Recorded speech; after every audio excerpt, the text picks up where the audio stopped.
तो हम जो पहला क्वेश्चन देखते हैं, पहला क्वेश्चन है the Montagu Chelmsford proposals were related to social reforms, educational reforms, reforms in police administration, constitutional reform, जो कि 2016 के पेपर में पूछा है।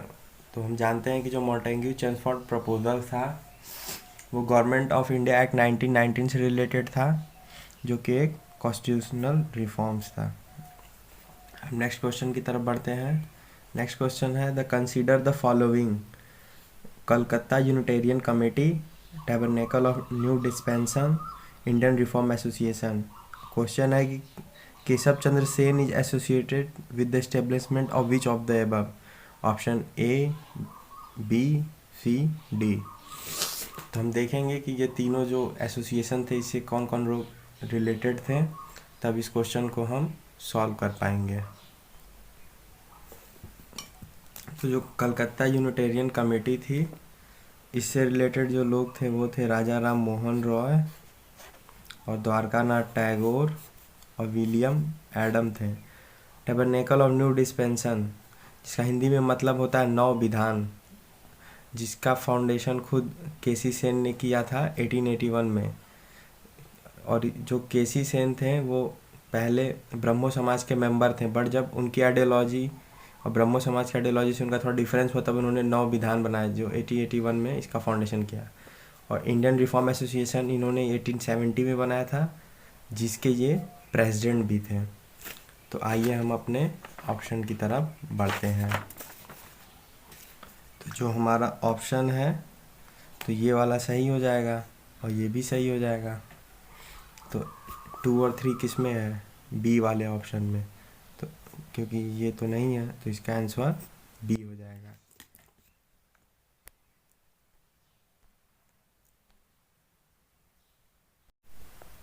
हम नेक्स्ट क्वेश्चन देखते हैं कि what was the main reason for the split in the Indian National Congress at Surat in 1907, जो कि 2016 के में पूछा है।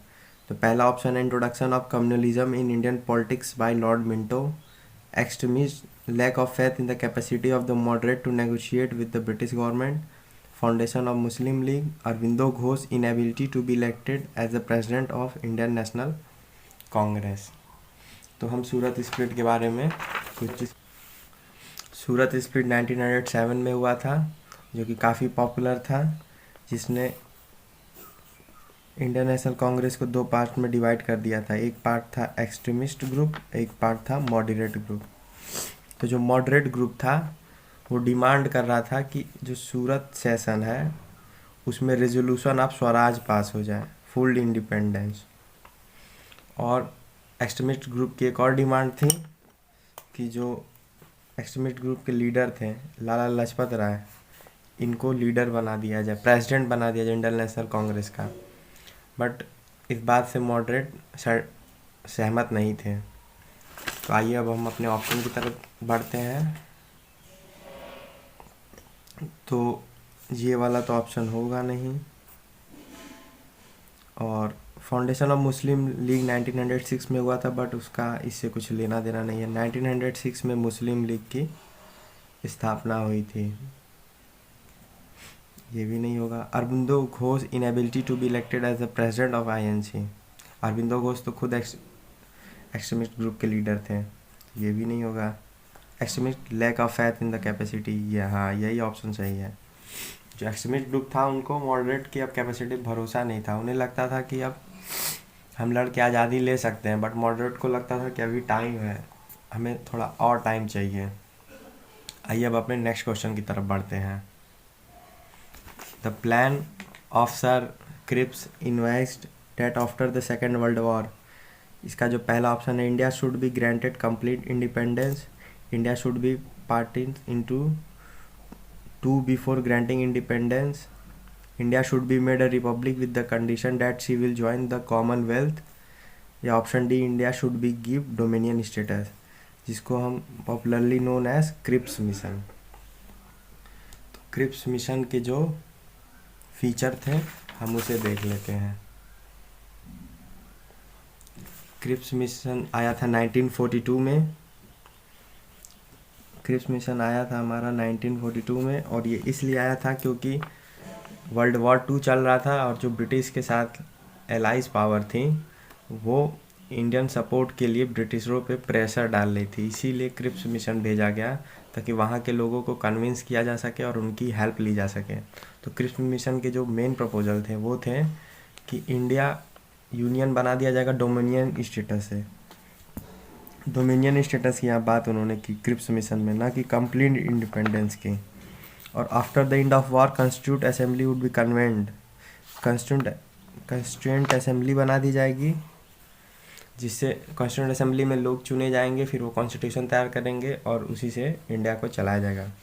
तो उन्होंने डिफेंस ऑफ जो इंडिया था वो ब्रिटिश हैंड में रखने की बात की थी क्रिप्स मिशन में। तो आइए अब हम अपने ऑप्शन की तरफ बढ़ते हैं। तो कंप्लीट इंडिपेंडेंस की बात तो इन्होंने नहीं की थी, इन्होंने डोमिनियन स्टेटस की बात की थी। और जो कि ऑप्शन बी दिख रहा है हमें, तो इसका आंसर यही होगा, डी वाला, कि India should be given dominion status, क्योंकि हमने देखा भी कि India union with dominion status. अब हम अपने नेक्स्ट क्वेश्चन की तरफ बढ़ते हैं। विथ रेफरेंस, जो कि 2018 के क्वेश्चन में पूछा है एग्जाम में, with reference to cultural history of India consider the following statements. Most of the Tyagaraja कृतिज are devotional song in praise of lord Krishna. Tyagaraja created several new ragas. Annamacharya and Tayyag Raja are contemporaries. Annamacharya kirtans are devotional song in the praise of Lord Venkateshwar. Which of the following given above are correct? A, B, C, D, चार option दिए हैं। अब हम चारों को analyse करेंगे। जो अन्नमाचार्य थे वो 15th सेंचुरी में के थे। अन्नमाचार्य 15th सेंचुरी से बिलोंग करते हैं और जो तैयग राजा थे उनका 1767 में बर्थ हुआ था। तो इसमें जो ऑप्शन है कि आर कंटेम्परीज, ये तो ऑप्शन नहीं होगा क्योंकि ये 15th सेंचुरी में थे और इनका जन्म 1767 में हुआ था। जो अन्नमाचार्य थे वो लॉर्ड कृष्णा के बारे में सॉन्ग भी लिखते थे। ये पहले ऐसे म्यूज़िक कंपोज़र थे जो कि संकीर्तन्स लिखे थे फर्स्ट, ये साउथ इंडियन थे। बट हम बाय एलिमिनेशन मेथड, ये जो थर्ड ऑप्शन गलत है, तो थर्ड इसमें सब में है, तो ऑप्शन बी आपका सही हो जाएगा। The staple commodities of export by the English East India Company from Bengal in the middle of the 18th century were. Option A raw cotton, oil seeds and opium. Option B sugar, salt, zinc, lead. Option C copper, silver, gold, spices and tea. Option D cotton, silk, saltpetre, opium. अब इसमें हम देखते हैं, तो जब हम बात करते हैं 19th सेंचुरी की, तो 19th सेंचुरी में ओफीम, इंडिगो, रॉ कॉटन, इसका एक्सपोर्ट करते थे अंग्रेज। बट हमें क्वेश्चन में क्या पूछा है, स्टार्टिंग का फेज पूछा है 18th सेंचुरी। तो जो 18th सेंचुरी में एक्सपोर्ट होता था वो मोस्टली कॉटन, सिल्क, सल्टपेपर और ओफीम में ही डील करता था। और 19th सेंचुरी में ओफीम, इंडिगो और रॉ कॉटन की इन्होंने एक्सपोर्ट को बढ़ा दिया था। नेक्स्ट क्वेश्चन जो कि 2018 के पेपर में पूछा है, which one of the following statement does not apply to the system of subsidiary alliance introduce by Lord Wellesley. Subsidiary alliance introduce by Lord Wellesley. And एक और थी इनकी पॉलिसी डॉक्ट्रिन ऑफ लैप्स, जो कि डलहौजी ने इंट्रोड्यूस की थी। To maintain a large standing army at other expenses, to keep India safe from Napoleonic danger, to secure a fixed income for the company, to establish British paramountcy over the Indian state। तो हम subsidiary alliance के feature देख लेते हैं। Subsidiary alliance था वो Lord Wellesley के द्वारा लाया गया था। इसका जो पहला फीचर था कि एक्सेप्ट ब्रिटिश फोर्सेस, जो इंडियन स्टेट थे उन्हें अपने यहाँ ब्रिटिश आर्मी रखनी पड़ेगी और उसका जो खर्चा है वो इंडियन स्टेट के राजा को ही देना पड़ेगा। इसका सेकंड फीचर था Indian state not allies with foreign power, जैसे कि जो उस टाइम यूरोपियन पावर थी, फ्रेंच, डच, डैनिश, पुर्तगाली, इनसे आप एलाई नहीं कर सकते थे अगर आप सब्सिडरी अलायंस के मेंबर हैं तो। और इसका फ़ायदा इंडियन स्टेट को ये था, अंग्रेज़ों ने कहा कि वो इंटरफेयर नहीं करेंगे उनके इंटरनल मैटर में, और अगर कोई बाहर से अटैक करता है तो प्रोटेक्शन भी करेंगे अगेंस्ट फॉरेन अटैक। और इंटरनल अगर रिवॉल्ट होता है किंग के ख़िलाफ़, जो कि बहुत ज़्यादा होता था क्योंकि किंग बहुत ऑपरेसिव थे, तो उसमें भी ये हेल्प करेंगे। और एक ब्रिटिश रेजिडेंट अपने कोर्ट में रखना रहता था इंडियन किंग को, ब्रिटिश रेजिडेंट, जो कि एक ऑफिसर था जो कि पूरा ध्यान देता था। और इसी तरह से सवर्जिनिटी खो दी इंडियन स्टेट ने सब्सिडरी अलायंस के थ्रू। तो हम अपने ऑप्शन की तरफ देखते हैं। To maintain a large standing army, ये तो ऑप्शन सही है। To establish British permanent with Indian state, ये भी सही है आपका। अब to keep India safe from Napoleonic danger, उसी टाइम जो फ्रांस में नेपोलियन था उसका भी राइज हो रहा था, और आप तो जानते ही हैं कि फ्रांस और ब्रिटिश में काफ़ी इनमिटी थी, तो ये भी ऑप्शन सही है। To secure a fixed income for the company, ये ऑप्शन गलत है, मतलब इसका आंसर सी वाला हो जाएगा। अब हम क्वेश्चन देखते हैं। Economically one of the results of the British rule in India in the 19th century was the increase in the export of Indian handicrafts, growth in the number of Indian owned factories, commercialization of Indian agriculture, rapid increase in the urban population। तो 4 option दिया है, तो हम देखते हैं सबसे पहले कि क्या इकोनॉमिक इम्पैक्ट था 19th सेंचुरी का। तो जो इकोनॉमिक इम्पैक्ट था, पहला था डी इंडस्ट्रियलाइजेशन, ये था पहला इम्पैक्ट। डी इंडस्ट्रियलाइजेशन मतलब जो यहाँ के लोकल हैंडीक्राफ्ट थे, आर्टिस्टियन थे, उनका रियून हो गया, उनका खात्मा हो गया, क्योंकि जो मशीन मेड गुड्स थी काफ़ी चीप थी, उसके सामने हमारे जो लोकल वर्कर थे वो टिक नहीं पाए। इकोनॉमिक ड्रेन हुआ, इंडिया का सारा वेल्थ ब्रिटेन पहुंचने लगा, फैमिन एंड पॉवर्टी हुई, और इन्होंने कमर्शलाइजेशन ऑफ इंडियन एग्रीकल्चर भी किया, क्योंकि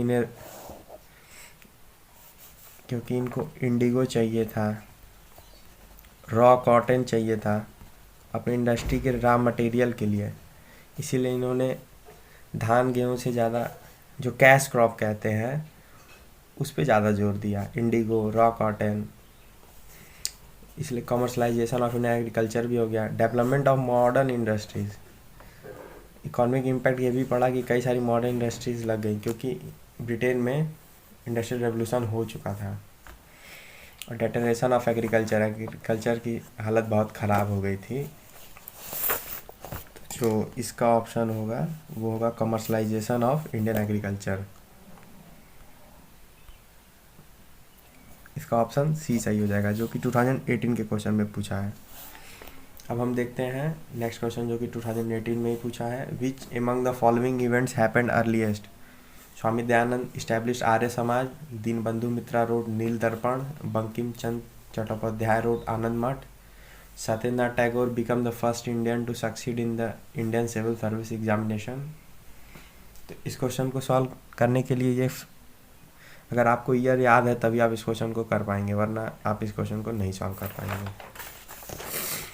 तो जो नील दर्पण था 1859 में लिखा गया था, और सत्येंद्रनाथ टैगोर ने जो एग्ज़ाम था CSC का सिविल सर्विस एग्जामिनेशन वो 1863 में क्लियर किया था, और आर्य समाज की जो स्थापना थी वो 1875 में हुई थी, और आनंद मठ 1882 में लिखा गया था। तो अगर आपको याद होगा तभी आप इसको सॉल्व कर पाएंगे। तो जो इस क्वेश्चन का सही आंसर है, ये जो 101 है, इसका ऑप्शन बी सही होगा। क्यों सही होगा? नील दर्पण, देखिए 1859 में नील दर्पण लिख दिया गया था, उसके बाद की ये सारी इवेंट है। इस क्रोनोलॉजी में है, तो इसका यही सही होगा। तो जो नेक्स्ट क्वेश्चन है कि with reference to educational institutes during colonial rule in India consider the following pairs of institution versus founder. तो पहला है Sanskrit college at Banaras William Jones, second है कलकत्ता मदरसा Warren Hasting, Fort William college Arthur Wellesley, जो कि 2018 में पूछा है, काफ़ी इंपॉर्टेंट क्वेश्चन है। इसमें हम हर कॉलेज के बारे में पहले देख लेते हैं। तो जो फोर्ट विलियम कॉलेज था वो लॉर्ड वेलेस्ले से रिलेटेड है, इसकी फाउंडेशन इन्होंने की थी। और जो आपका संस्कृत कॉलेज एट बनारस दिया विलियम जोन्स, इन्होंने नहीं किया था। जो सर जॉन्स थे उन्होंने एस्थेटिक सोसाइटी ऑफ बंगाल की स्थापना की थी। तो आपके ये ऑप्शन गलत हो गए और ये भी गलत हो गए। आर्थर वेलेस्ली नहीं, इसका है थे लॉर्ड वेलेस्ले। कंफ्यूज हो सकते हैं, यहाँ आर्थर वेलेस्ले दिया है और यहाँ पे लॉर्ड वेलेस्ले दिया है। तो बाय एलिमिनेशन मेथड आपका ऑप्शन बी सही हो जाएगा, केवल 2